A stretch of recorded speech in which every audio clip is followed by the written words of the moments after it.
Podstock.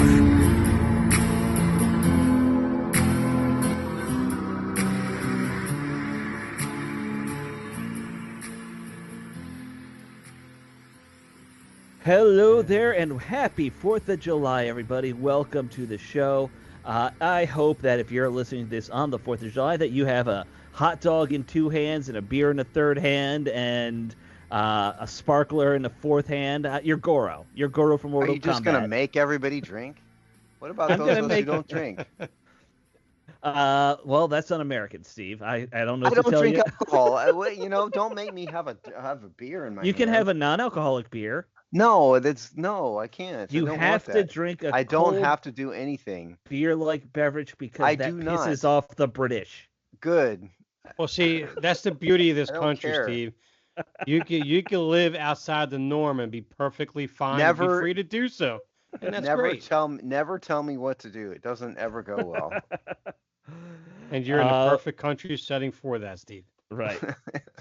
That is- He's got this guy here telling me I have to drink beer. I also said you have to have four hands. You didn't say I have to have four hands. You were assuming somebody did. People did. I'm assuming. Well, you need four hands to properly celebrate because you need a hot dog in each hand, which you I can't do think that either. There are some people who have learned to hold things with their feet. Oh, I guarantee you there are. Well, because you've seen people who are amputees who learn Yes. to do things with their feet. So I think what you're really getting at is people need to hold all this stuff with Right. two hands and then their feet. The sparkler is probably the easiest thing to hold with your feet. I think they had to hold the sparkler in their mouths. Actually, if you're skilled enough, you only need two hands because you can definitely get two good sized hot dogs in one hand. You space Oh, yeah, them I've between definitely your done fingers, that. right? Yeah, And then you hold the beer in between two fingers while you hold the sparklers out here like that or something with your thumb and pinky and have that out. You're good Right. to go.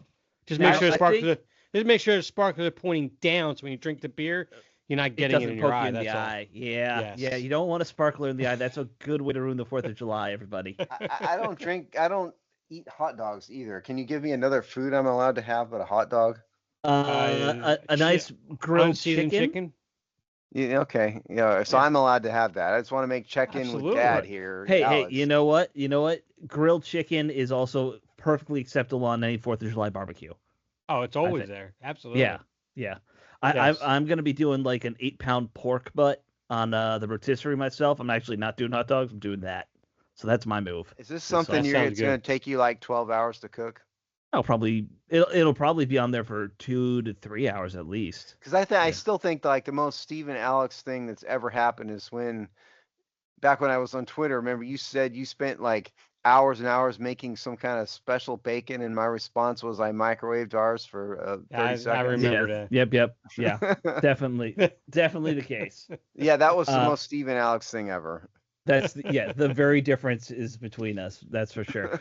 But I hope everyone does have a fun 4th of July. Absolutely. Yep. It's one of those good old holidays that everyone should enjoy. Just don't go downtown on the National Mall and watch fireworks if you're in DC.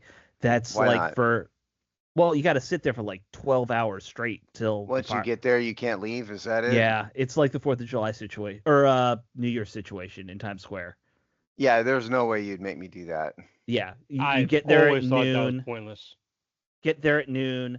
You're stuck there on your blanket like the whole time in 100-degree heat. It's awful. Are there just like 1,000 porta potties somewhere, or are people on their own, or what? Remember, because I haven't done it in so long. I just my introvert mind alone says I don't want to be around humanity for that long. Right. Especially sweaty, hot, gross humanity. Oh, I know, absolutely. Yeah. Everyone gets sunburned. Jimmy Smits is standing up on stage telling everyone that you should Jimmy still. Smits. This is who you came up with, is Jimmy Smits, the He- guy from he's hosted NYPD it. Blue. He's hosted it like 20 times. Has he really? Yeah, I it's didn't know either that him guy or had- Gary Sinise. Those I are didn't like know the two guys. Jimmy Smits even had a career anymore. Yeah, he was in Star Wars and he does this. That's his career. But I mean, the Star Wars movies he were in were terrible, though. Doesn't matter. He made a ton of money off of them. Did he though? I guess I'm he sure made he some did. money. I'm sure he did. I just But say of anyway. all the people, Jimmy Smits would have been like the last name I expected you to It's throw him out. and Gary or Greg Kinnear, I think, or not Gary Sinise, I think, are the two guys who always seem to do it. I would have guessed Gary Sinise before Jimmy Smits. Yeah. Yeah, well, because he was Lieutenant Dan, and like he does a lot of stuff with veterans he's a groups. patriotic dude. Yeah. Yeah, he is I it think Jimmy Smits does a lot of that stuff too. I think he just wants a paycheck. Well, who doesn't want a nice paycheck from the USO? You know, His net worth is $25 million. That's not too bad. It's Jimmy no, Smits. of course. I mean, yeah, I'll take it, Yeah. but Yeah. you know, all of us would take it happily. Are you kidding me? I'll take like 0.5% of that. That'd be Hey, great. Dave, see if you can look up my net worth on that website. Let's see what it says. You know, I'm not sure it could go down the negative like that. a half of 1% would be $125,000, which would not last you. It doesn't A matter. I'll lifetime. still take it. I'm not greedy, Steve. Okay, Yeah. I mean, I I'm could greedy take and that, selfish. pump that in my 401k or something, man. Whatever. yeah. I'll find a place for it. It will grow. That money will grow. Yes, but back to the 4th of July. Sousa also. All they do is play Sousa music, which just gets old really quick. John Philip Sousa, you know, who's kind of the king of 4th of July music. That's good. Right. Right. Well, I mean, it's 4th of July. That's when the only acceptable time to play Sousa ad nauseum. I listen, Sousa's got groupies, man. There's Sousa groupies out there, I'm sure. That Don't you must think? be the weirdest, creepiest group of groupies. When all your groupies are 86-year-old men in bow ties, like that's a weird Well, group, man. I don't know if it's men, and there could be young, you know, female groupies out there for John Philip Sousa. If could you're there a not young be? female Sousa groupie, write Let us us at the know. Hogseye. Yeah. I want to hear from you. Yes, I would be fascinated by that person. And also, Sousa's been dead for what, 300 years, 250 years? Isn't he from Not the quite that. 1700s? No. He's from like the early 1900s, I thought. Is he? Yeah. That stuff was written a lot later than people realize. American make me look it up. patriotism only like existed after World Oh, War you're II. right. Yeah, he died in Yeah. 1932. My mistake. Yeah, so Yeah. there could be some 120-year-old grandma out there who's a Sousa, Sousaphone. groupie. Yeah, Sousaphone. There you go. Tell you what, if you out there, if you know you have a grandmother or somebody who was a Sousa groupie, I really want to hear from you. Right. If your grandma maybe got to second base with John Philip Sousa, let us know. Yeah. We'll put you on the air. All right. I gotta admit, that's not what I thought. Where I thought we'd be going in our like little pregame, chatter Nonsense. here. Yeah. We really went off the rails here very quickly. It's my fault. Usually it's Alex that goes off the rails. This is 100% my fault. It's fine. We're talking 4th of July. It's fun stuff. And great go- filler. Yeah, go hang out in a pool somewhere. With Steve, you some can still Sousa do that. groupies. Yeah, I can do Steve that. I can do that. By the way, Steve doesn't have to hit mute all the time now because Well, he he's actually... back now. Oh, Cody's back.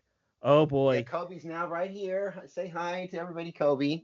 Kobe. Hey, Kobe. He's too excited running around looking out the window. Don't worry. He'll speak make up it- at an appropriate time. Yeah. That's yep. okay. He gave me the 3rd degree last night when he called me about my column. I had to call Dave to have a question about his column, because we were editing it, and Kobe was not hearing it. He just would not let the question get out. What was it? I mean, growling or just he barking? was clearly offended by the use of my grammar. No doubt about it. I mean, Either that or it that's was a fair. little squirrel tease that was out there in the yard. One of those two Well, things is true. Dave's goatee does look very squirrel-like in terms of coloration, so that's part of it. That's definitely true. part of it. Yeah. Yes. All right. We should try and get this show on track. Actually, let's see if we can. I don't know. Get back on the rails, people. On the rails. Get all back. right. Were we ever on? No. Get on Get the on rails. the rails. Get on the to rails. start, Yeah, yes. that's better. Yes. So let's start with the stadium news update because there is some stadium news update worth updating. Earlier this week, the team, which I assume means the ownership group, had a dinner at Cafe Milano in Georgetown, very fancy, with the mayor, the head of the city council, and I believe most, if not all, the city council was there. I didn't see a report of everyone's name. It said city council. So I don't know if like one or two people skipped it, but a bulk of them all had dinner together to try and start hashing this thing out. It sounds like these dinners are always very interesting. Steve, I'm sure you've been in one or two weird meals like that in your lifetime. Yeah. Look, details don't get worked out in things like dinners with the principals. Okay. No. They may be able to talk strategy, talk kind of big picture, but you can ease the temperature of the room a little. Oh yeah, absolutely, and they can get to some sort of framework of an agreement. But dinners, it's a lot of lawyers that get stuff like this done. It's right. Millions of dollars of legal fees to do this. And so one dinner won't solve anything, but what it can do is have everybody sort of have a basic understanding of where the transaction's going. That's where the benefit is. Get people back on the same page. I suspect that if they had all of city council there, they're only talking about big picture items. Right. And a lot of these city council, I don't know who's DC's in particular, but most politicians are idiots when it comes to things like details of complicated transactions. They don't know what they're doing, and that's because it's not their world. And so this is just basics. They're all going to have their asks. I know I got in a little interesting conversation back and forth on Twitter with Robert White, who's a city councilman. I think not my ward, but a different ward. Just like, so what are you wanting? You have to just say, here's 10 things I want. Give me 5 or something like that. That's how those was that he was asking you what you wanted? No. Well, actually, there was some of that, but it was mostly he put out a video of like, here are my objectives that I would like to see still in the bill, or here's my 3 or 4 things. I was like, those are totally reasonable. What do you think about? And I put out something about adding additional parking further away for the tailgaters, and he's like, that's an interesting thought too. Just that kind of thing on Twitter. Of course, it's not only up to him. You're just giving him some ideas. Yeah, of course. But I think it's not like he's being negative. He's saying he wants things like figuring out a better split of that parking. Oh no, I mean he's doing what a city council member should do, which is check with residents. And that's their entire purpose theoretically. Right. In reality, it's to they're after power. But I mean, theoretically, the council member should be there to represent the people, and you are one of the people. Yeah, absolutely. And who is a DC resident. Right. Right. So they had this meeting. Afterwards, the mayor did an interview on Kevin Sheehan. Everyone should go check it out if you haven't already. She still seems very panicky, which is interesting.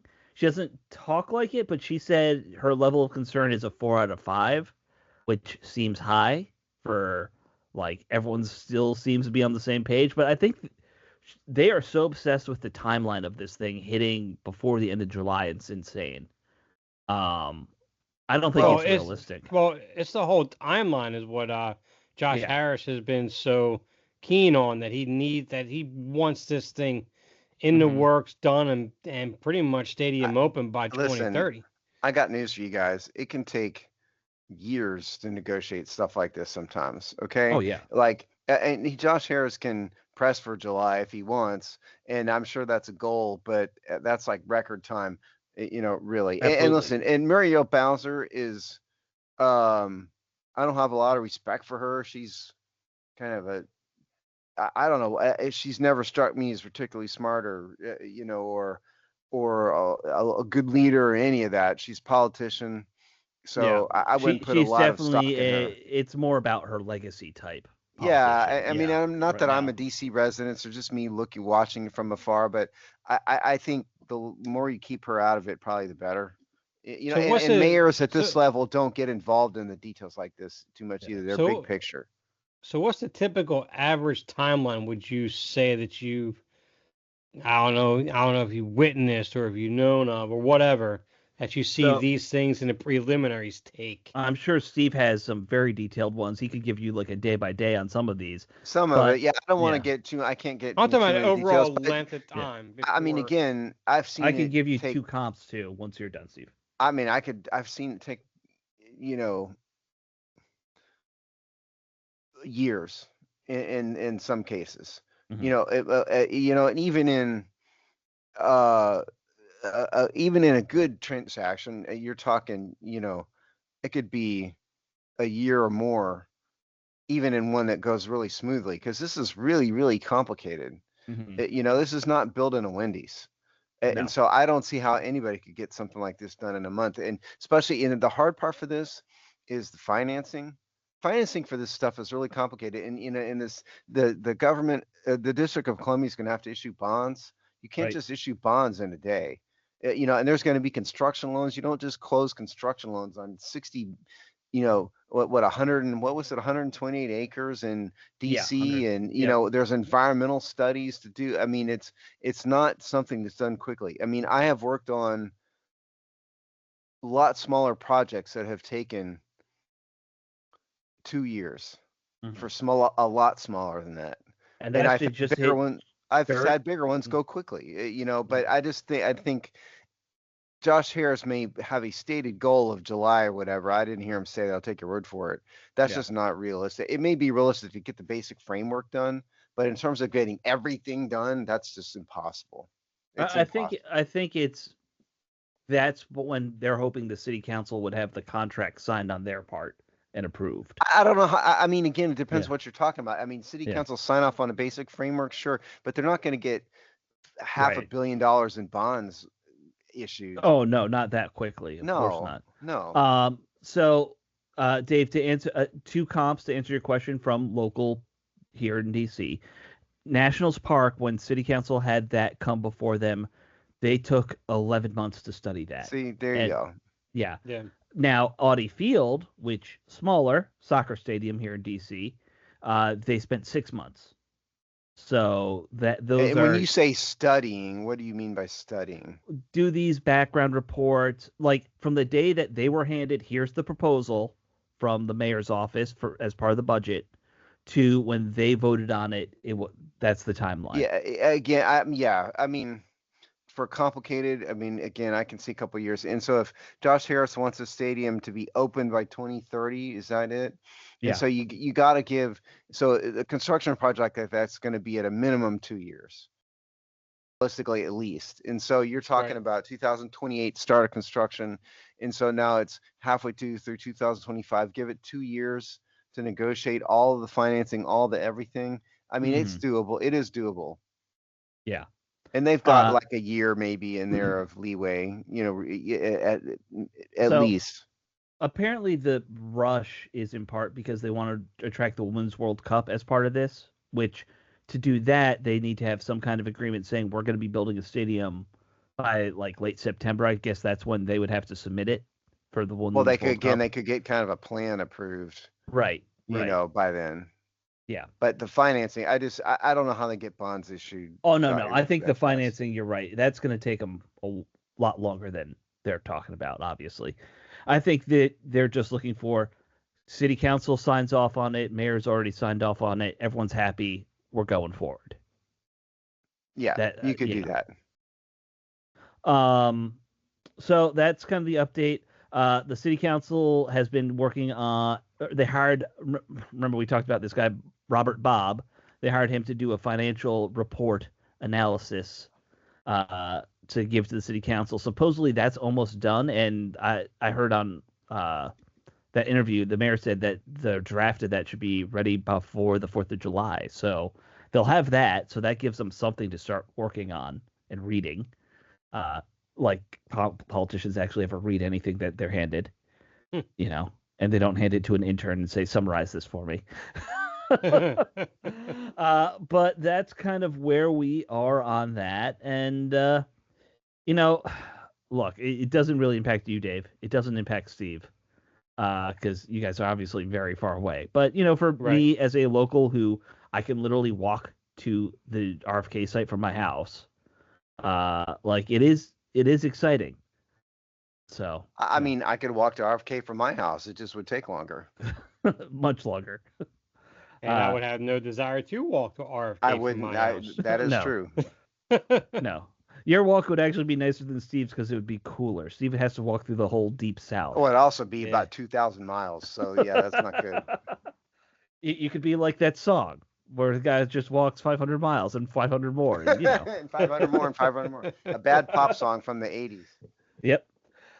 All right. So other news with the team.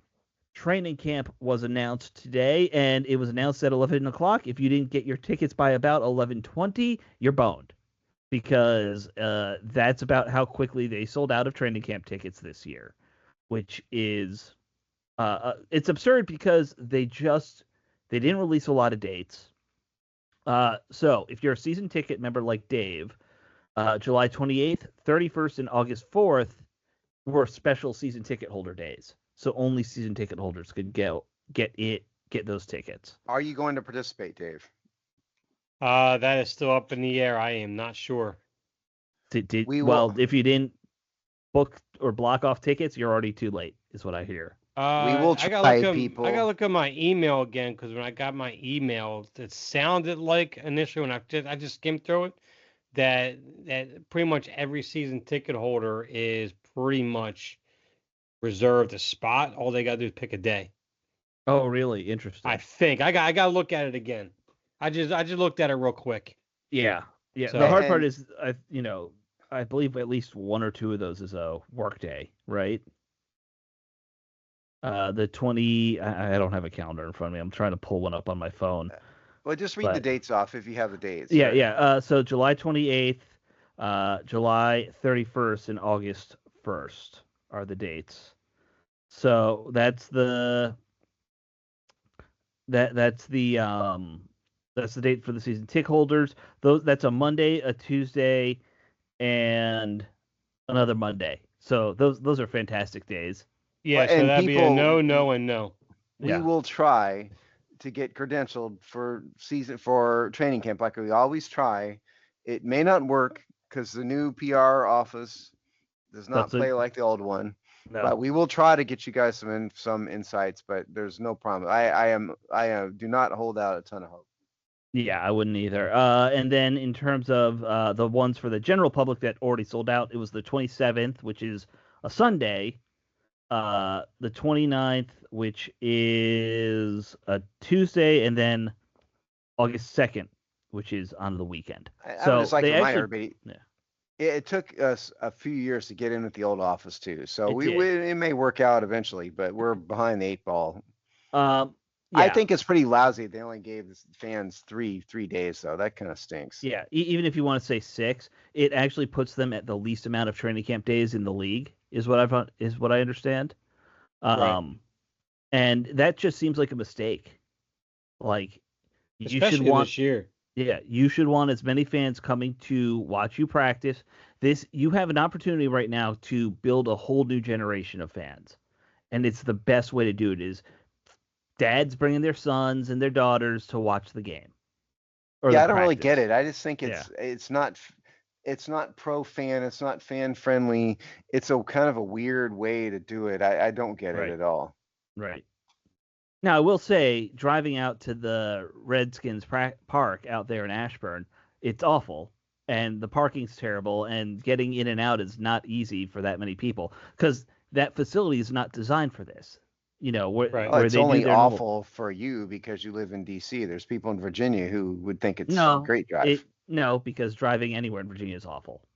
You're just a city, Alex. Not everybody hates the suburbs. Okay. No. Then why do Virginians only complain about driving all the time? I've got news for you. I've lived all over the world. Okay. Everybody thinks their drivers are terrible. There's not one place I've ever lived that they think their drivers are good and fun and think that traffic isn't horrible. Yes. Yeah. Maybe we just have too many people. It's that simple. Everywhere, spread Thanos was right. Thanos was right. Yes. He did what any normal anti-hero would do. Right. Is this no idea what we're talking about? No, is this a comic book guy? I assume it's the villain from the Avengers. His big thing was he gained the power and was able to delete half the population of the universe. Can I pick the people? No, it's at random. Oh, that's a shame. Well, actually, what he did was at random. But yes, if you had the glove and the gauntlet, you can That's pick. true. Oh, That's I exactly. need this power. I need this power. Well, the catch was if you're a human and you do it, you die. It's part of Oh, that's no good. Never mind. Yeah, I don't want that. Yeah. Well, yeah, but if you're going to be in a Marvel Cinematic Universe doing this, pick whatever power you want that'll make you survive, and you'll be all right. I've not true. seen You might go limp in your arm, but that's about it. Is Iron Man in the Marvel Cinematic Universe? Yes. Yes. Okay, he's so not the only- using the glove. Well, the only I've seen, I think 2 of the Iron Man movies. I guess that's the extent of my knowledge of the Marvel Cinematic Universe. Oh, so you've probably seen one good Iron Man movie then, at least. The Yeah. first one was good, and I think Yeah. I saw the second one. It was less good. It was Hard to much less tell. good. Yeah. Yeah. No, Yeah. that third one was just awful. Yeah. They Yes. went downhill. Yeah. Are we Yes. still talking about football? Yeah, well, all right, let's get back to. Um, Well, Iron Man has the same colors as our football team, so yes, There you go. I can circle it back. All right, training camp, boo on you team for not opening it up more, and you know what? Have some practices at the stadium or do some stuff in DC on the mall, or let's get creative. Let's have fun. Well, I like the Andrews Air Force Base. Practice was always. I A cool think they thing to do. still do that. They don't really publicize it, but I think they still do that. I know Ron Rivera did a couple because he was a military guy. Yeah. Yeah. yeah. Now, I if just they, don't now, remember if if they they do that. announced I'm them sure they doing it. will. I might try to make an attempt for that one maybe. I don't know is that open to the public? I thought that was only open to Well, the Dave has active. an ID card because Yeah. he's a retired Oh, military person. Sure. Yes. Okay. Fair enough that you guys could get on with that. I will not. No, I'm you're in not. Texas. You're not gonna fly up for that. I will not. All right. What if the Texans did one at some base down there? You wouldn't even. Would you do that?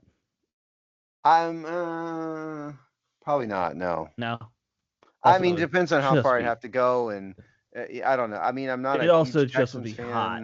Yeah. Yeah, we're used to the heat down here. The heat wouldn't bother me, but I don't know. I can't answer that. Maybe depends on the circumstance. Sure. You should go with the Houston Oilers jersey and a Cowboys hat.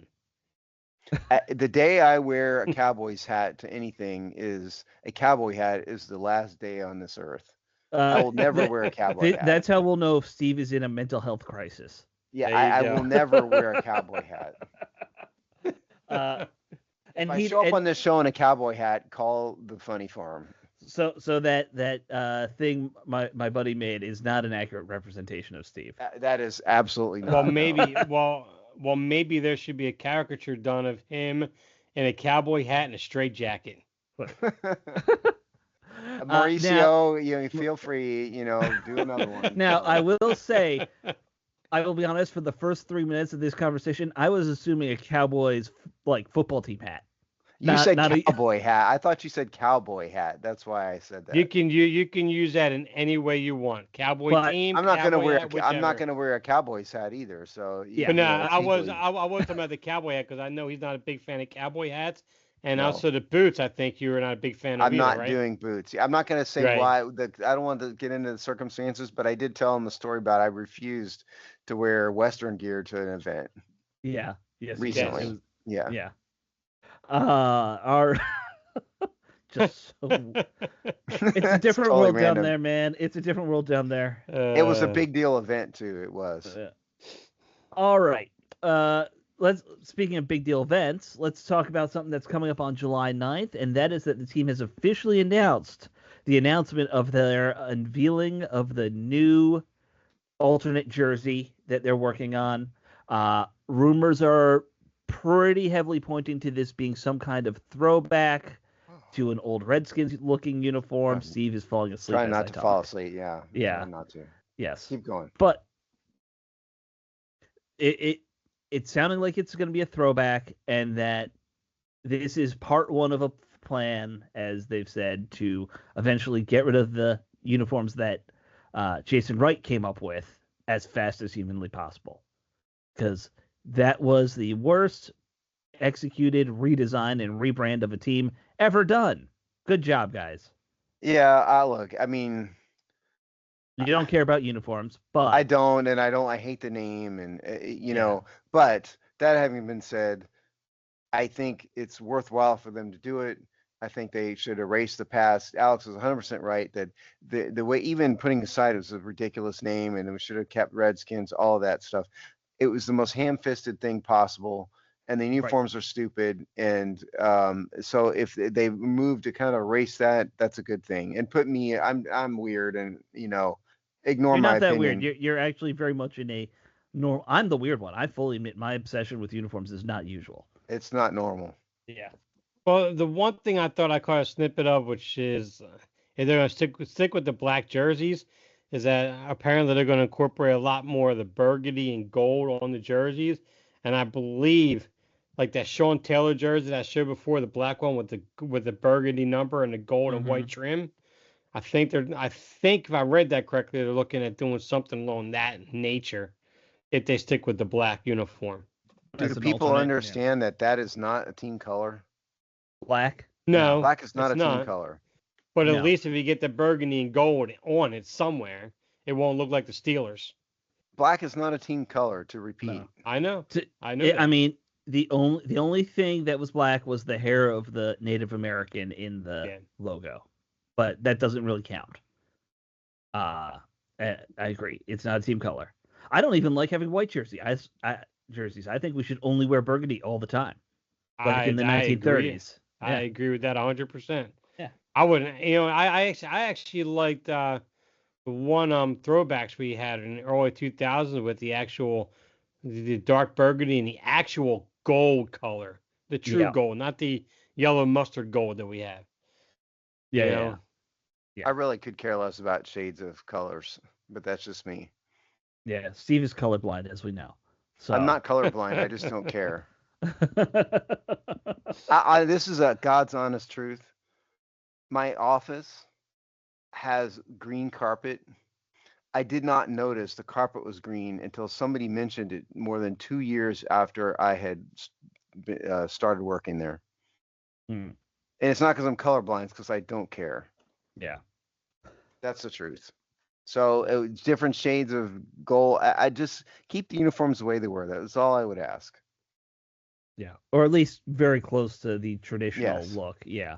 Right. Yeah. Including this is an old school team. It should be a traditional style team. We don't need fade patterns and nonsense. No, this team is from 1932, hypothetically. Right. Make it look like a 1932 team. I'm all for that. All right. Next topic. We are going to talk wide receivers. It is our position group breakdown, and that is the position group we're going to work on today, which is actually fun, and thank goodness, because that's a deeper group than some other position groups. So we can talk about it for a little while. Yep. All right. So I will read through them. Steve, I know you also have you did a whole breakdown of the history of wide receivers. I don't know if we want to kind of intersplice that. How do you want to do that? No, let's let Dave. Dave wrote the wide receiver group position group breakdown. Let's start with that, and we can. Okay, we can do my thing after. Yeah. Dave, you want to read it then? I was going to do Sure, it, but if you should do it then, if you wrote it. Well, right now the on the roster that looked at, we have Terry McLaurin, Deebo Samuels, Noah Brown, Luke McCaffrey, Michael Gallup, KJ Osborne, Chris Moore, Michael Strachan, and the rookies are Jalen Lane, Ja'Cory Brooks, and Jacoby Jones. Not to be confused with Jacoby Jones of the Green Bay Packers of old. Right. So now, the one thing that I did point out initially, of course, Terry McLaurin, no contract signed yet with him. I'm sure that's going to get done within the next couple of weeks or whatnot, but whatever. But I did point out in here that he has a drop rate that is among some of the best receivers in the league. He's right there in that group with Justin Jefferson, because he's sitting at 3.4% from last year at a drop rate. And he sits there. He's sitting right there behind Justin Jefferson at 3.2%. Your top two in the league were Puka Nacua at just under 1% drop rate. He pretty much caught everything, 0.9% drop rate. And Tyreek Hill, 1 point, and that was off of 106 targets. Tyreek Hill had a 1.6% drop rate off 123 targets. Mm-hmm. And then you had DJ Moore and Amon-Ra St. Brown. So obviously, Terry McLaurin is the linchpin of this receiving core. He's what makes everything go. And he's a reliable target, obviously, for Jaden Daniels. Yeah, absolutely. The drop rate thing is interesting. You know, I always comped Terry McLaurin to Pierre Garçon because of that. You know, just I think his ability to just be a reliable target at all times. That's where he really reminded me of him, even early on.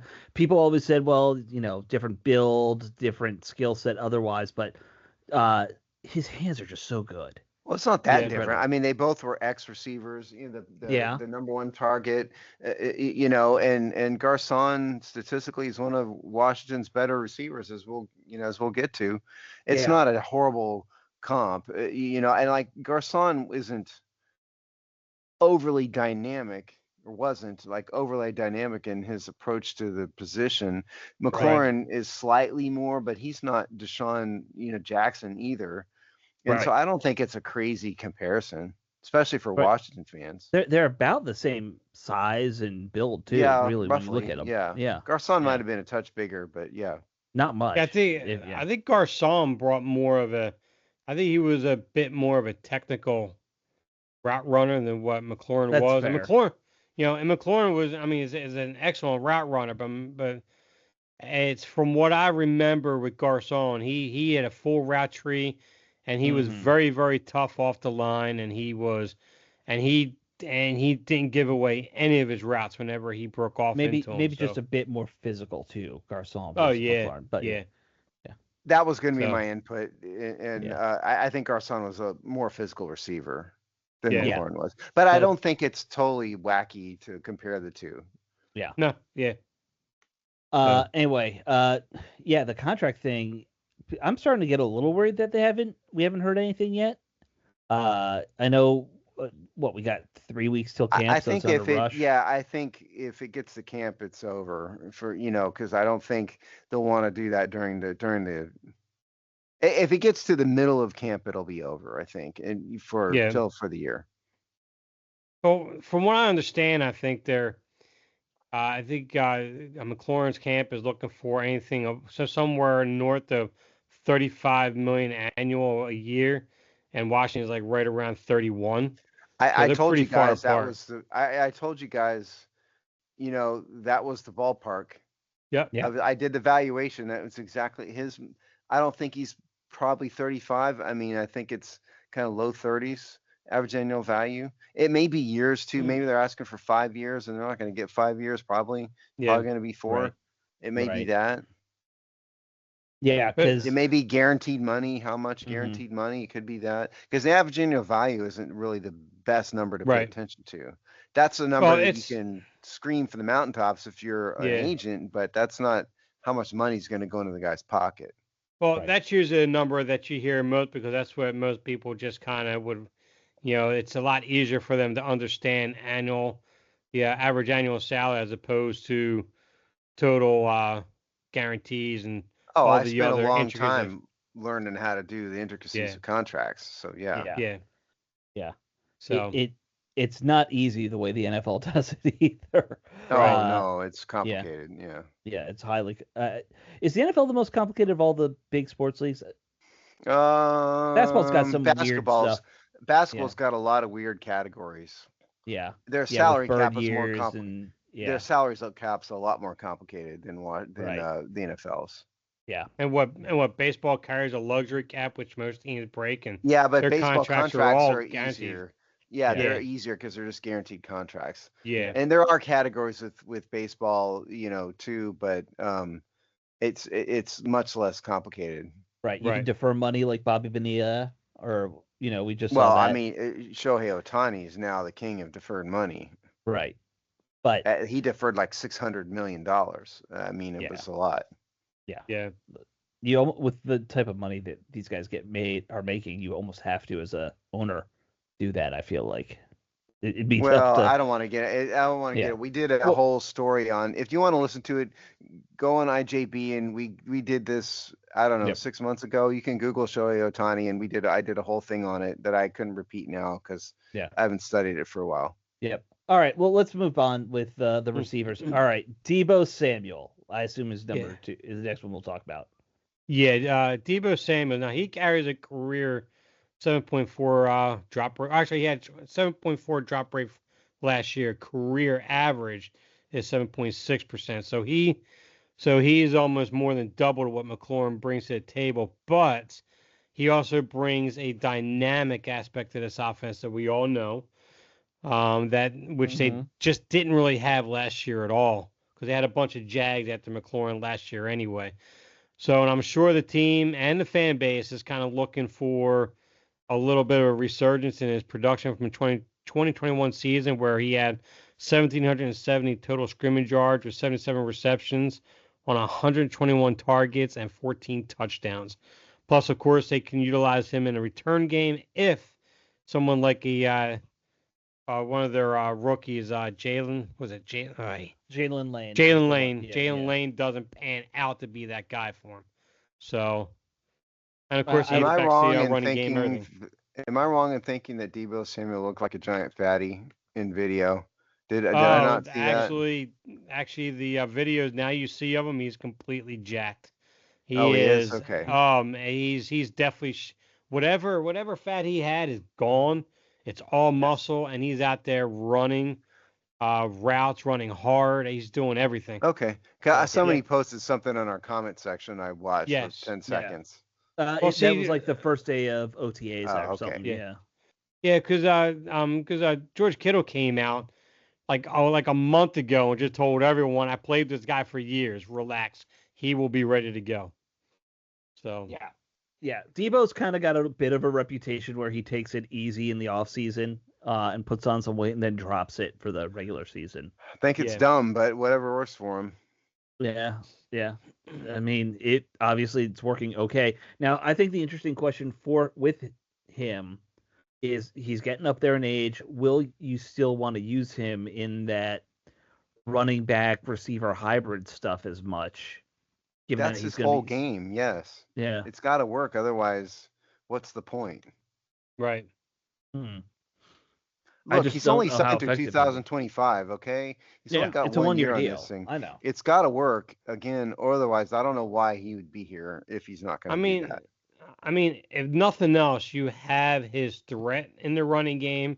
You can utilize it at time, especially on jet sweeps, because they have nothing at running back that's going to be that home run threat.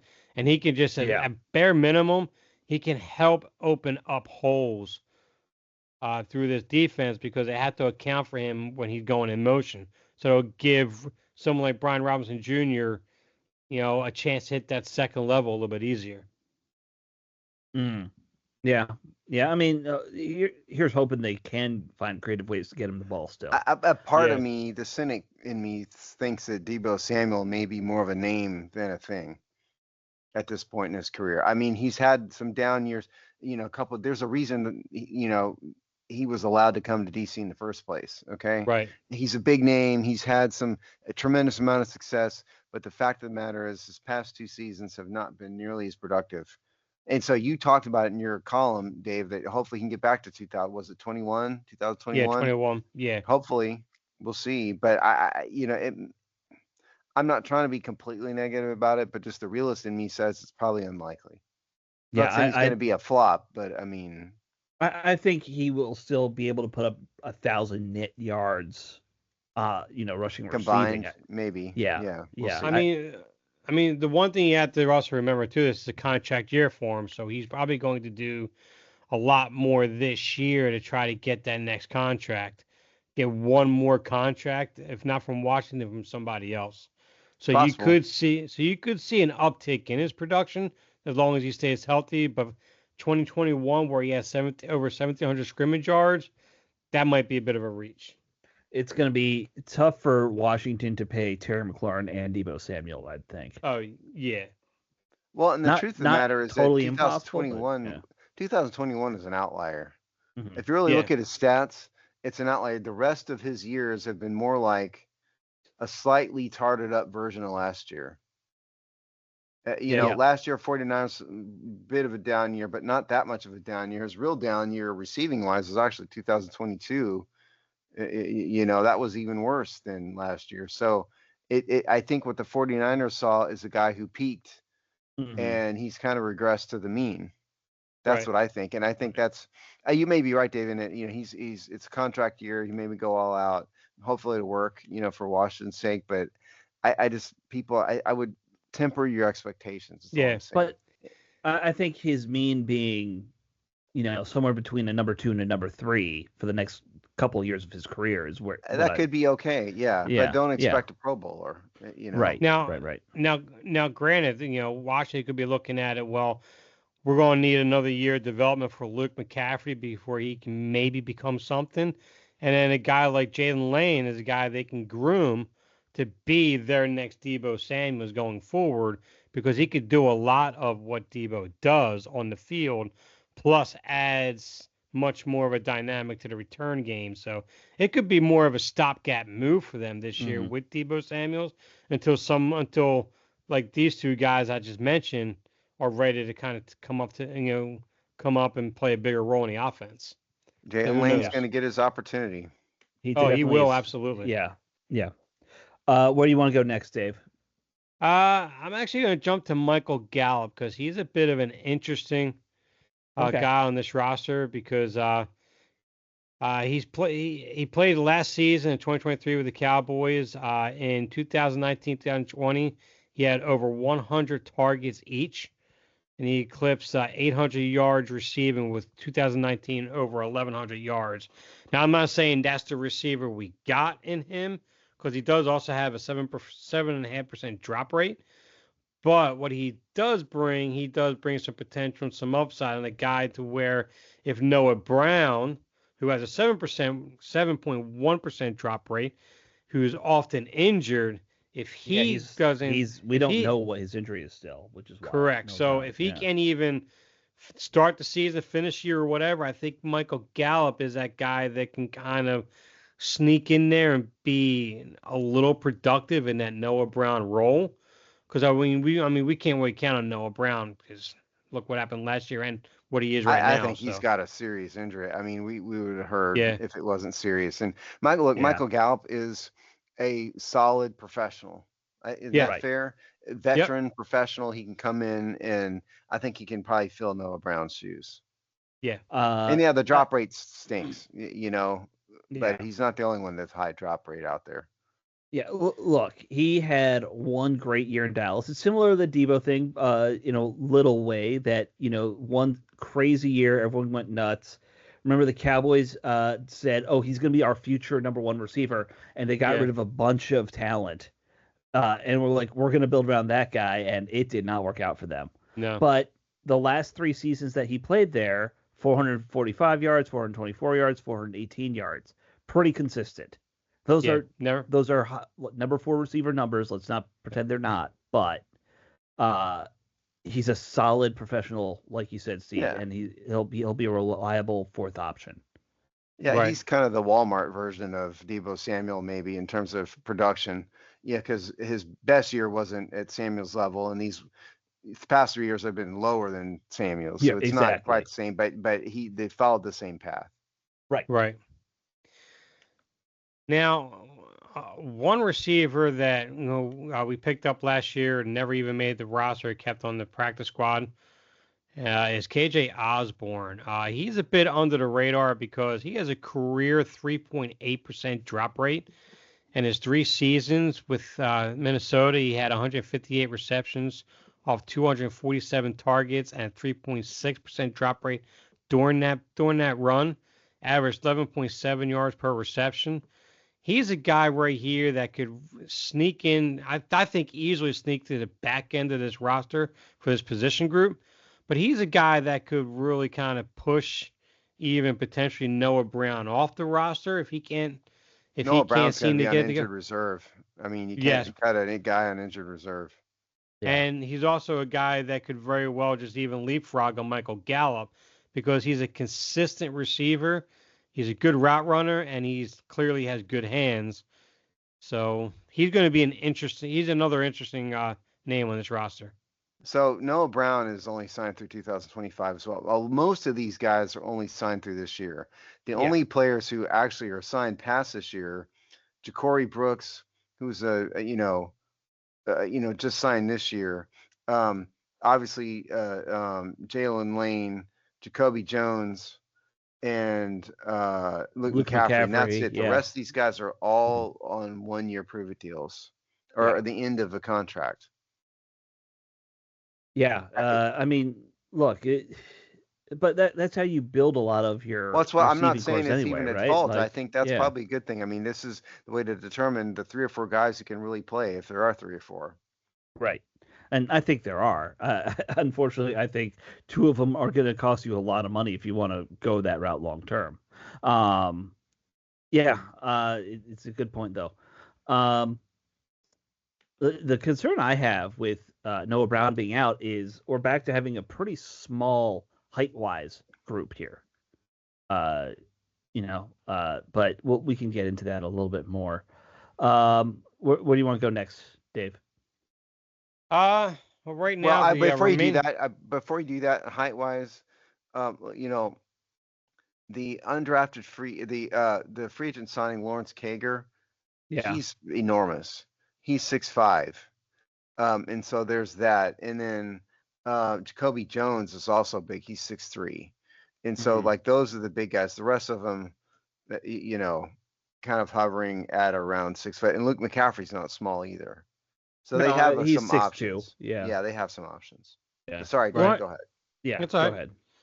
Yeah, so I mean, to round off the one part of the list of guys that are returning or free agent signings would be Luke McCaffrey. Obviously, I'm sure they're hoping anyway, for him to take that next step. I don't think they're looking at him taking that. Well, okay, he's our number 2 guy this year because remember he switched from being a quarterback to a receiver in college. So he's only I think a total of 4 years as a receiver. So he still has some time to develop. And then you have Chris Moore and Michael Strackton, and I think both of those guys will be playing for a practice squad spot by the end of the year, most likely. Yeah, I mean, look, and we'll get to it on tight ends too. We need to see a lot more out of the draft picks from last year, that receiver and tight end. McCaffrey. Everyone was raving about his work habits, which is great. He was one of the guys who's getting there early with Jaden Daniels every day at the facility, working out with them, doing all the right things, but the production just was not there. Is it allowed for us to say, one, he was overdrafted? He was overdrafted because of his name, and the hype and the excitement about him was because of his name. He didn't live up to any of that. Now he's, we'll see. He's early in his career, but so far not good. No. Yeah. No, I think I don't know how you could say anything otherwise. I mean, 3rd round pick for a guy who's been a receiver for a year, out of Rice. I don't get it, but yeah. I mean, at least you're going to get work ethic out of him, so there is potential there. So, I mean, at least we have that. True. So we'll see. We'll see. I'll take a guy who gives 100% and tries to get better over some Michael Westbrook.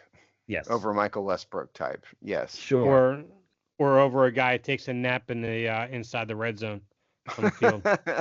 Maybe that was a defensive tackle, but okay, sure. Yeah, sure. You're right. Look, he was a big guy. He got tired. Yeah, he's got to give him. He needs a rest. Everybody deserves a rest. And as far as the rookies, we have our drafted rookie, Jalen Lane, and then 2 undrafted free agents, Ja'Cory Brooks and Jacoby Jones. Jalen Lane is the name here that I probably just focus on the most part. Sure. Because he's a guy that was regarded by Adam Peters the best punt returner in college football, as he returned 39 kicks for 485 yards, 67 punts for 733 yards, and 2 touchdowns. So he's definitely going to bring a more dynamic part of the return game. But he was also no slouch as a receiver either. His 3 years at MTSU. There it is. Middle Tennessee State University and Virginia Tech.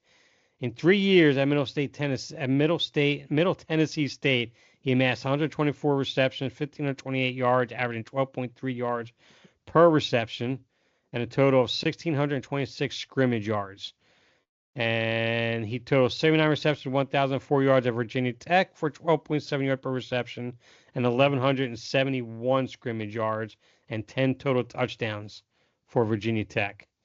So he definitely is he's definitely going to bring a lot of high potential, high upside in the return game this year. I think that's where they want that immediate impact from him, is on special teams, and hoping that he'll develop obviously into something of a much more of a gadget player, or like a Swiss Army knife type player at the wide receiver position going forward. I think Jalen Lane was brought here principally because of his experience as a returner. Right. I did a column a month ago maybe, about returners, and I want to say I wrote something about Jalen Lane specifically in his return stuff too. But point is, he was probably the top returner in the country last year. No question.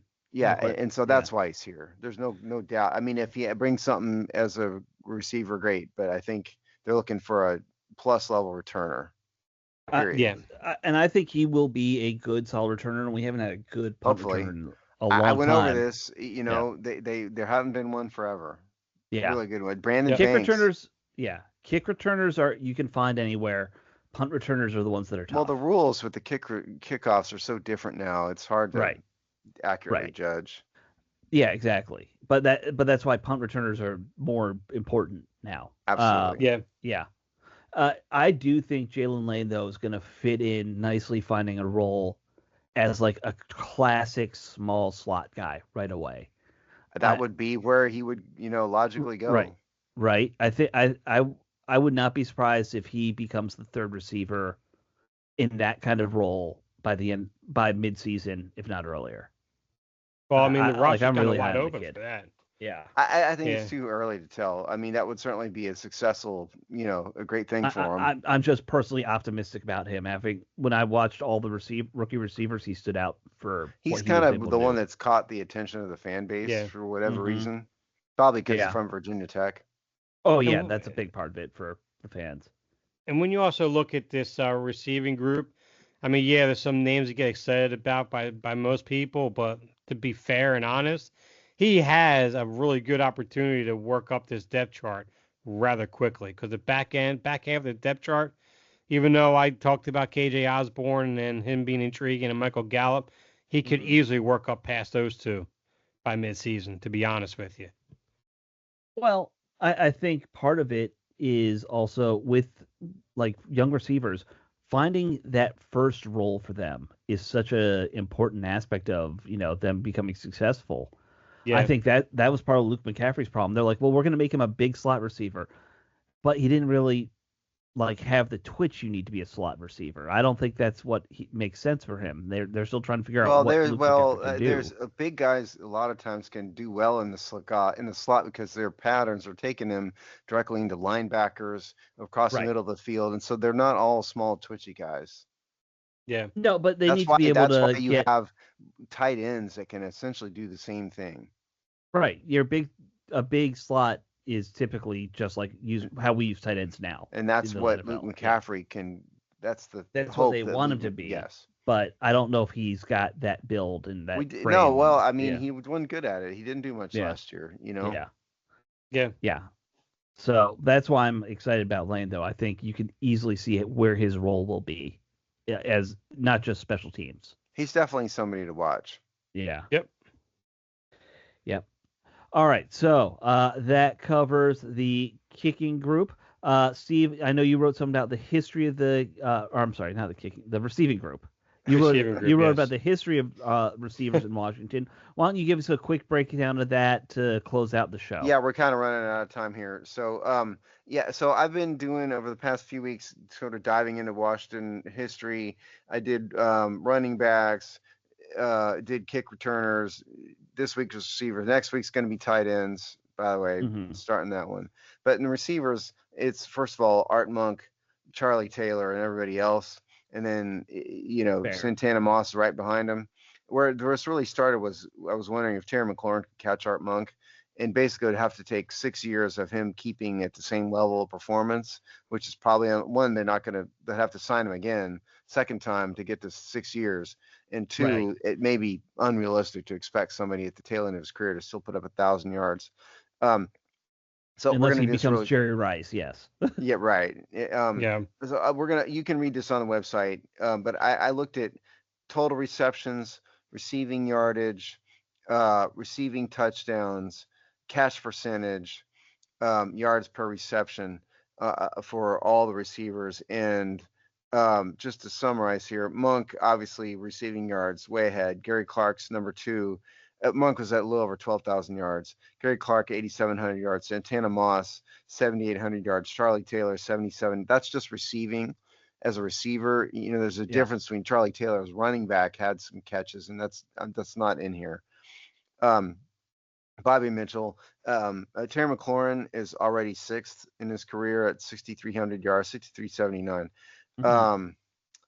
Receiving touchdowns, Charlie Taylor 71, Monk 65, Gary Clark 58, and then catch percentage is a whole nother group. Believe it or not, Curtis Samuel is in the lead for the franchise. However, the NFL does not did not start tracking targets until 1992, and so this Right. is really post 92. Curtis Samuel is in the lead all time for the franchise with 68.8%, followed by Jamison Crowder, followed by Pierre Garçon, followed by Terry McLaurin, followed by Antoine Randall L. That's the top 5 for catch Right. percentage I see you since put 92. guys like Ricky Sanders and Art Monk in there. It's almost not fair because you're talking about probably the tail end of their careers It's when not, they're and I said that in the column. Yeah. It's not Yeah. accurate, but because again, the stats aren't available pre 92. So in the case of Monk, you're only keeping his right. looking at his 2 last seasons. 2 years, Yeah. right? Yeah. Yeah. And then yards per reception, Hugh Taylor, who I don't know anything about, from 1950 to 54, is in the all-time franchise lead for receiver, 19.9. Sean Jackson is second, 19.0, and followed by Henry Ellard. That's your top 3 there. And so you can read it again. It's a lot more detail. We're just out of time here today, but you can read it on the website on thehawkside.com. Yeah. Yep. And I love doing these. Hopefully, you guys like them too. I think it's fun. Sometimes when it comes to stuff like this, it's a little tough to be like, it's a little tough to be like, well, what is like who's going to beat Art Monk? Nobody. That was the Yeah. original point. I changed the focus. The original focus of the column was whether McLaurin could beat Art Monk, and I realized that's Right. kind of a dumb column, and so it turned into another dive into Yeah. Washington He would have to, franchise like you history. said, he would have to be crazy productive for 6 seasons. Yeah, that's Yeah. exact. The bottom line was that. Right. So Yep. there you go. All right, guys. That All right. wraps up this episode. We will talk to you all next week. Later. Later.